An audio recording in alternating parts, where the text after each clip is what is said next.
At ayun na nga mga kaps, mga kasanggat, sa lahat ng ating mga viewers, yung aking asawa ay nagmumuryot dahil sa gusto nga niyang magkaroon ng pakabayo. Araw-araw niya akong sinasabihan na gumawa ka ng pakabayo. Gusto na nga magpakabayo nitong aking asawa. Gusto nang magpagawa ng pakabayo na kung saan ay ginagamit para sa pagpaplansya ng mga damit ng mga bata at ng mga panlakad. Pang-aura ba? At hanggang sa isang araw nga ay umorder na ito sa Shopee at ang sabi niya ay o-order na talaga ako ng pakabayo sa Shopee at gagamitin niya ang Shopee Pay Later niya. At agad-agad ay sinabi ko na sa kanya na nagbabanso na ako ng mga materyales. At ginawa ko na yung pakabayo niya. Ilang sandali na lang ay matatapos na rin yun. Kaya ang sabi ko ay i-cancel mo na. Kasi sayang din naman yung ibabayad mo dyan sa Shopee na yan. Dahil andito naman, meron naman tayong gagamitin. Kaya naman, ayun, napilitan tayong gumawa ng pakabayo. Actually, meron na akong ginawa mga kaps na pakabayo nung una. Medyo may kabigatan nga lang talaga kasi yung ginawa ko dahil solid na kahoy. Kahit na Jimmy na lang mga kaps yung kahoy na yun, talaga namang nahihirapan siya sa paggamit. At nagre-reklamo sa akin dahil sobrang bigat nga ng ginawa kong pakabayo. Kaya naman ang naging resulta ay ipinamigay ko na nga lang yung pakabayo na yun sa isang kaibigan at nang mapakinabangan naman. At ngayon nga ay gagawa tayo ng panibago para naman may pansariling gamit na siya. At ayun na nga at nag-decide ako muling gumawa ng pakabayo. Dahil available nga itong mga rita-ritaso na to, hindi naman ganun kahirap gawin itong pakabayong ito mga kaps. Kaya gumamit ako dito ng plyboard at ilang piraso ng kahoy para naman kahit papano ay gumaan yung pakabayo na nire-request nitong aking nagmumuryot na asawa. Kung mapapansin nyo nga mga kaps ay nagtitis-tis na ako ng mga gagamitin kong pamaa. Actually nagawa ko na ngay pang ibabaw niya. Papakita ko sa inyo mamaya yung ginawa kong pang ibabaw ng ating pakabayo. O sa English ay tinatawag na ironing stand. What? Ironing stand. Bahala na kayo dyan mga kasangga. Kung anong tawag nyo dyan. Basta ako pakabayo lang, sapat na.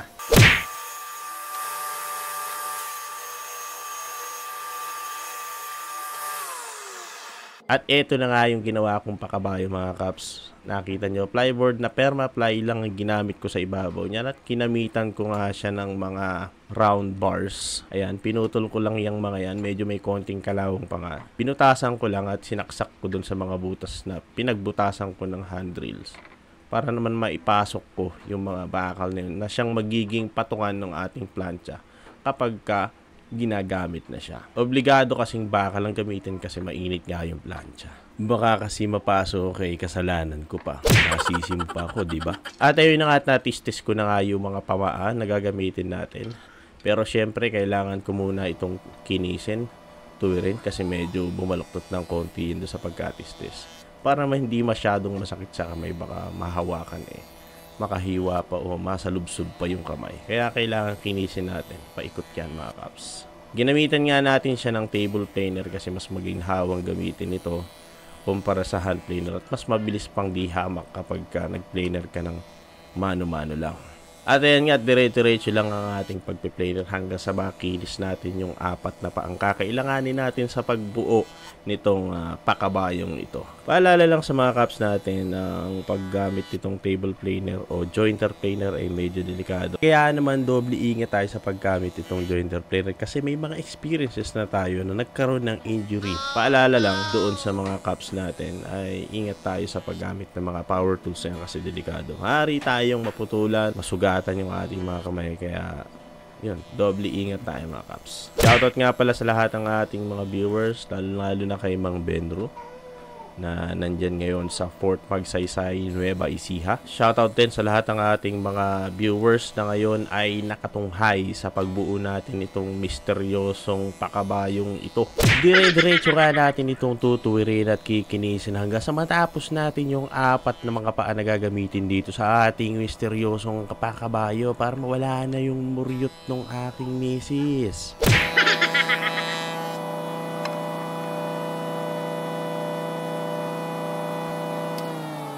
Pero syempre kailangan nating patayin muna yung mga kanto nito gamit itong katam para hindi masyadong matalim kahit mahawakan. Lalo pat meron akong mga maliliit na chikitings dito na sobrang likot at gustong-gustong hawakan, lalo na pag may nakita silang bagong bagay, gusto nilang tirahin, gusto nilang lusakin. Mas mainam na kinisin natin ang bahagya para hindi naman makasugat. Sa panahon nga ngayon ay wala na yatang gumagamit itong katam, madalang na akong makakita. Pero sa mga traditional carpenters mga kaps ay talagang gamit na gamit pa rin itong katam na ito kasi napaka-useful talaga. Lalo't kung maganda yung pagkakaasinta at maganda yung pagkakahasa at matalim na matalim. Matapos nga nating kinisin yung mga sulok nitong paa ay diretso assemble na tayo dito mga kaps. At ayan, makikita nyo ay nilalagay ko na itong dalawang panggilid at yung dalawang paloob. Makikita nyo mga kaps yung magiging kayarian nito mamaya. Gagamit tayo dyan ng mga black screws kasi yun naman ang pinakamadali at available sa lahat. Pwede nyo itong gayahin mga kaps. Yung top na ginawa natin dito ay 10.5 inches lang yung lapad at ang haba niya ay 92 cm.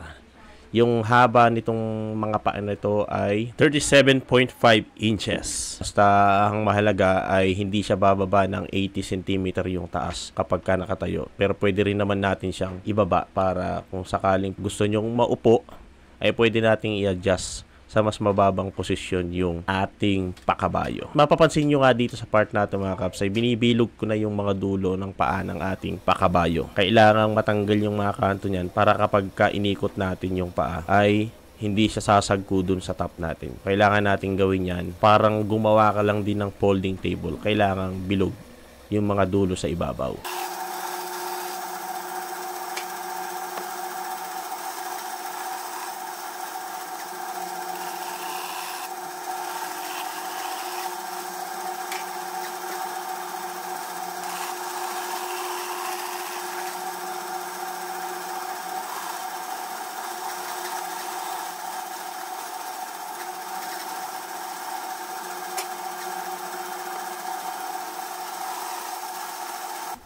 Sigurado kung yung muryot ng aking asawa ay mawawala na at ang isa pa nakatipid kami ng konti. Siyempre may konting skills lang tayong ginamit dyan, konting kuryente, konting materyales, pinagsama-sama, malaki ang ginamit. Ayan, at nabilog na nga natin at pagkatapos nyan ay lilihahin natin yung mga dulo para maging smooth naman yung mga dulo ng binanso natin.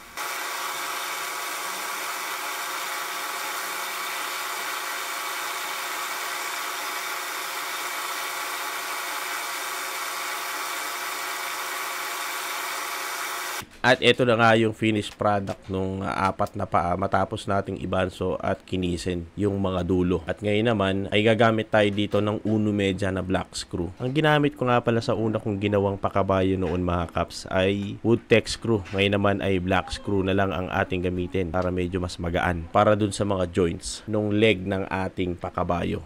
So, sesentruhan ko muna ito mga kaps para dun natin ilalagay yung mga screws. Kabilaan yan mga kaps. So, susukatin ko sentro sa length niya at sentro sa kapal niya para dun tatama yung butas natin. Bali, ang gagawin ko dyan mga kaps ay yung isang part ay mas malaki yung butas at dun sa kabilang part naman ay pakakagatin natin yung screw. Para nang sa ganon, mahigpit sa kabila, dun sa kabilang leg naman ay malaya lang na makakaikot yung isang paa. I hope na nakukuha niyo yung thought mga kaps. Magkakaroon tayo ng rotation. Ganon din dun sa ibabaw ng ating paa.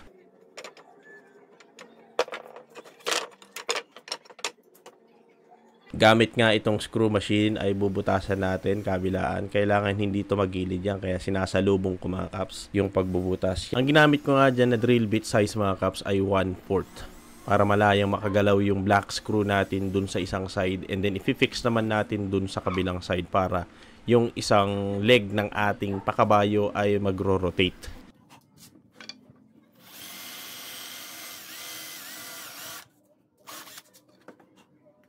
So, dalawang paa yung bubutasan natin sa gitna. Ayan, kung mapapansin nyo. So, sa lubong para hindi siya kumiwal. Kailangan kasi diretso yan para hindi pumalipit yung ikot ng mga paang gagamitin natin dito sa pakabayo na ito. Ayan nga, at nakakaikot lang ng maayos itong screw natin dun sa butas na ginawa natin dun sa isang paa. Tapos pakakagatin naman natin to dun sa kabila. So may tanda din yun sa gitna. Ayan, dapat pasaktuhin natin to doon. At gamit nga muli itong cordless drill, ay i-fix natin itong black screw na to dun sa kabilang side na paa. So, just make sure lang mga kaps na maisentro natin. And then, wag nating masyadong ibabaon. Basta mag-flat lang yung head nung black screw natin ay okay na yan. So, magpe-play na yan. Para dun sa center joint ng ating pakabayo. So, di hamak nga naman mga kaps na mas magaan ito. Kumpara dun sa ang gagawin mong top ay kahoy talaga. Kaya mas pinili ko na din na itong plyboard na ang gamitin. So, sa part na ito ay yung pang ibabaw naman ang bubutasan natin. So, mas malaki ulit para magpe-play yung black screws natin dito sa kahoy na ito. Then, dun sa paa niya ay nakafix yung ating mga black screws. So, dun lang siya magpe-play sa ibabaw. Tapos, nakafix naman siya dito sa mga legs niya. At ayun nga mga kaps, ulitin ko, ang dimension ng ating pakabayo top ay 10.5 inches at yung haba naman niya is nasa 92 cm. Yan ay actually retaso lang ng plyboard mga kaps. So yan ay kinuha ko para at least mapakinabangan din naman. Yung pinagkakabitan ng mga bakal na mga kaps ay mga retaso lang din naman yan. Bali ang kapal niyan ay 7/8 at yung lapad naman is 1 1/4. Doon naman sa paa mga kaps ay 37.5 inches yung haba niya. Yung kapal niya mga kaps ay 1. And then yung lapad niya is 1 3/8. Pwede nyo rin kapalan, pwede nyo laparan, depende sa gusto nyo mga kaps. Pero yan ay mga retaso lang din naman. Kaya pinagkasya ko na yung size ng kahoy. Sinagad ko na doon sa pinaka maximum size niya para hindi naman masayang. So kininis pa natin, medyo nabawasan ng konti. Mga nasa 1 5/16 na lang yung lapad ng kahoy niyan. And then, ayun na nga, nagawa ko na mga caps at na-fix na natin. Then, lalagyan na lang natin to ng mga braces. Siyempre, gamit natin ng mga black screws. Mas maganda na doblehin nyo.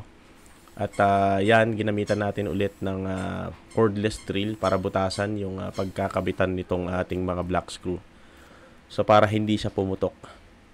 Minsan kasi pagka nasobrahan ka ng higpit dyan ay bigla na lang pumuputok dun sa mga gilid. That's why much better na butasan o unahin muna natin ang drill bit bago natin isapak itong mga black screws para hindi pumutok. So taas at baba ay lalagyan natin yan ng braces mga kaps. Pero kabilaan yan para makagalaw ng malaya yung isang side ng ating leg. So para lang din talagang gumawa ng folding table mga kaps. Yung traditional folding table. So, kayang-kaya din ng ating mga kaps yan yung pagbuo niyan. At ang mahalaga dyan, nagbuo natin yung pakabayo na yan. At least, mawala na yung muryot ng aking asawa. Na nag-decide nga na umorder pa sa Shopee. At Shopee Pay Later ang ginamit. Puti na lang ay na-cancel. Medyo nakatipid kami ng bahagya. Wow! At eto na nga, yung final brace na ilalagay natin. Pero actually, lalagyan ko pa ito ng isa pa. Doon sa bandang gitna para mas matibay yung paa niya.